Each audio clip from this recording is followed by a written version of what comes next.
We've been building for 11 years. We have been told time and time again that we are not going to be able to make it and that we're not going to be able to be successful because there's so much competition out there. And guys, I just want to say being OG is kind of cool now. And when you see the market move to what we're doing and what we've been focused on, which is payments, asset issuance, which is making sure that the compliance is there, and that we've actually thought about all of these things that builders and enterprises need to be able to make this work. We've done that work. And I welcome everyone to this because frankly, it makes us all better. So I'm not fearful.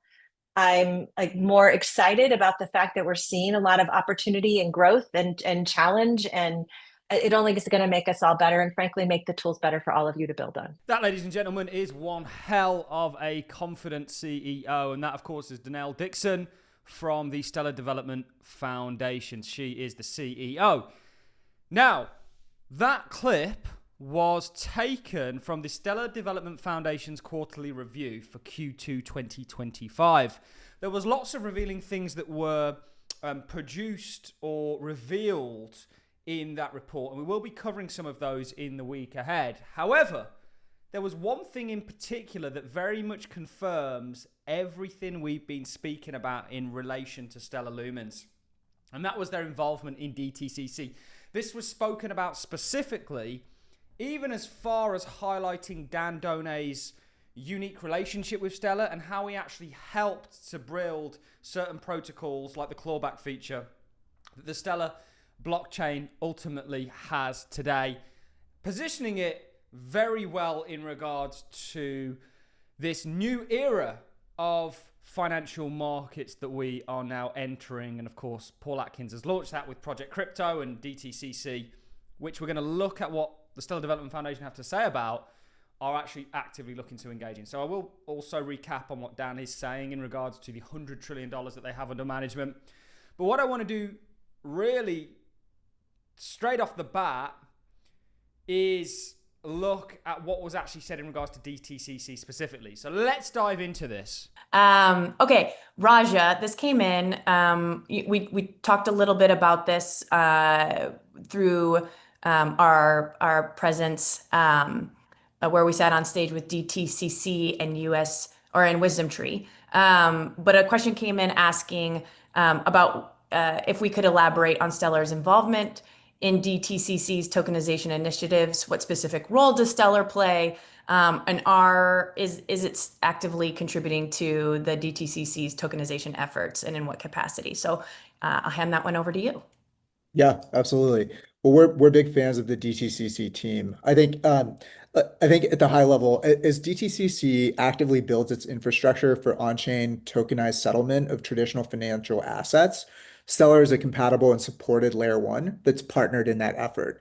I think importantly, Stellar's asset issuance model with its native asset control features and institutional grade uptime and performance aligns really well with what DTCC needs to do.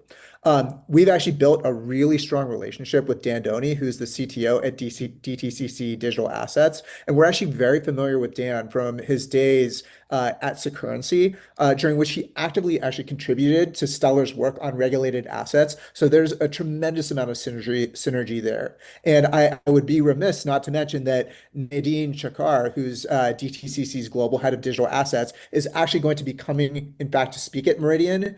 And there's a lot more to come on this partnership. We all hear that. And there's a lot more to come on this partnership.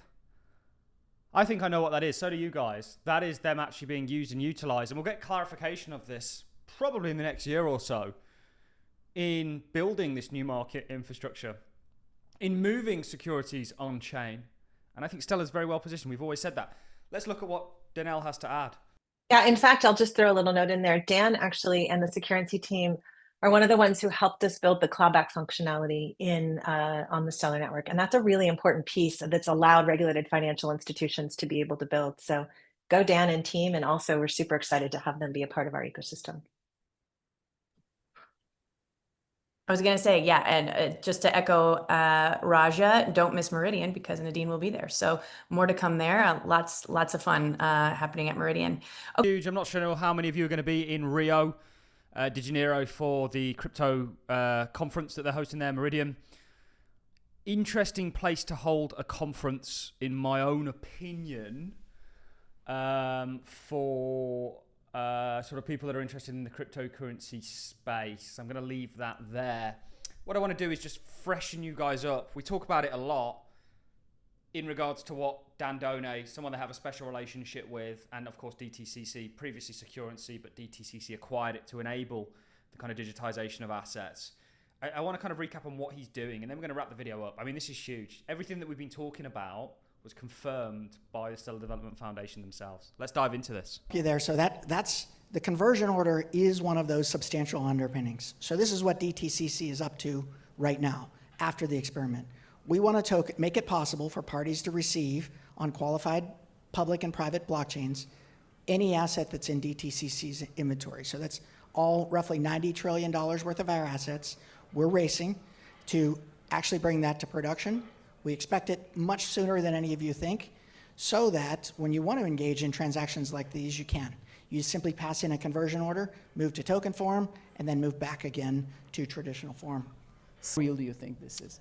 This is quite real. So the demonstration you're going to see here, not real value, but real smart contracts, real chains, real movement of value.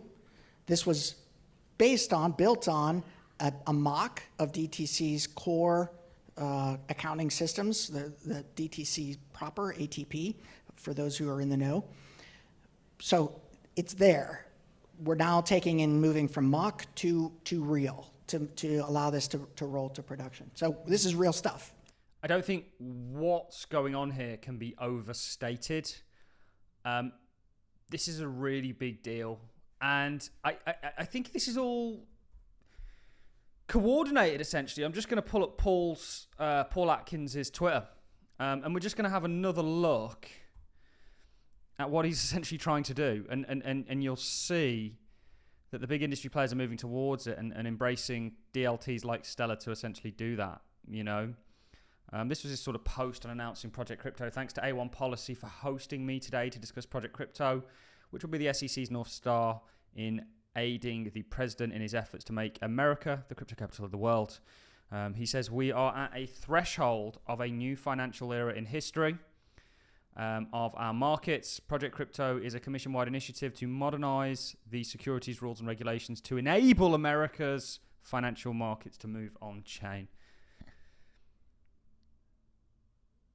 It all doesn't get much more confirmative than this. Long time coming, certainly for people like myself that have been in the space since sort of 2017 as an investor, as a kind of speculator, I guess, 2000 or as an interested party in crypto, I guess, all the way back in the days of Silk Road in sort of 2013, 14. So, yeah, so bullish. We're going to hear, I think, over the next year, a hell of a lot of things come out of the woodworks, and I think Stellar Lumens is going to literally shock everybody in regards to what it's going to do. I truly believe that. We have a price prediction for XLM we haven't disclosed publicly, but it's you know, I'll tell you guys now, it's over $10. I think Stellar Lumens is going to shock many people. Look at where its market cap is compared to XRP's. I actually think that could lead to it overperforming it. That doesn't mean I don't think XRP can do well, and I have no idea truly how high XRP can go if it's successful as a kind of reserve bridge asset. But I think XLM is going to shock a hell of a lot of people. And hopefully we're bringing you that alpha that kind of gets you guys on that train earlier than the masses. You know, we want to be positioned before the herd looks for the exit or looks for the entrance. You know, so that's it from me, guys. I'm going to love and leave each and every one of you. It's always an absolute pleasure. If you enjoy this content, a like and a comment is always appreciated. It helps me in the algorithm. If you want to join the Patreon, do check the link in the description. See you all in the next one, guys.